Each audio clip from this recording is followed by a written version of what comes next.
எங்கள் ஸ்கூல் கேன்டீனில் வந்து பானிபூரி இருந்ததா. நான் அப்போ தான் வந்து ஆர்ச்சரி முடிச்சுட்டு இப்போ நான் அன்னைக்கு 35 rupees சில்லறையாக வச்சுருந்தேன்ல. சில்லறையாக வச்சுருந்தப்போ நான் வந்து பானிபூரி வாங்கலான்னு போயிருந்தேன். பானிபூரி வாங்க கேட்டேன், பானிபூரி இருக்காங்க. பானிபூரி இருக்குன்னு சொன்னாங்க. நானும் போய் பானிபூரி ஒரு பிளேட் தாங்கன்னேன். அந்த பிளேட்டில் வந்து 5 பானிபூரி வரும். நான் வந்து என்ன தெரியுமா கேட்டேன், ஒரு பானிபூரி பானி இல்லாமன்னு கேட்டேன். அவங்க ஒரு டம்ளரில் பானி தருவாங்களா. ஸோ நான் வந்து வேணான்ட்டேன். அது அவங்க ஏன்னு கேட்டாங்க, ஏன் வேண்டாம் பிடிக்காதான்னு சொன்னாங்க. ஆமாம் பிடிக்காதுன்னு.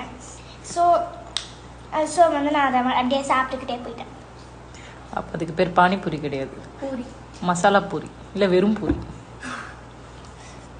ஆனால் அந்த பொட்டேட்டோ ரொம்ப காரமாக இருக்குது.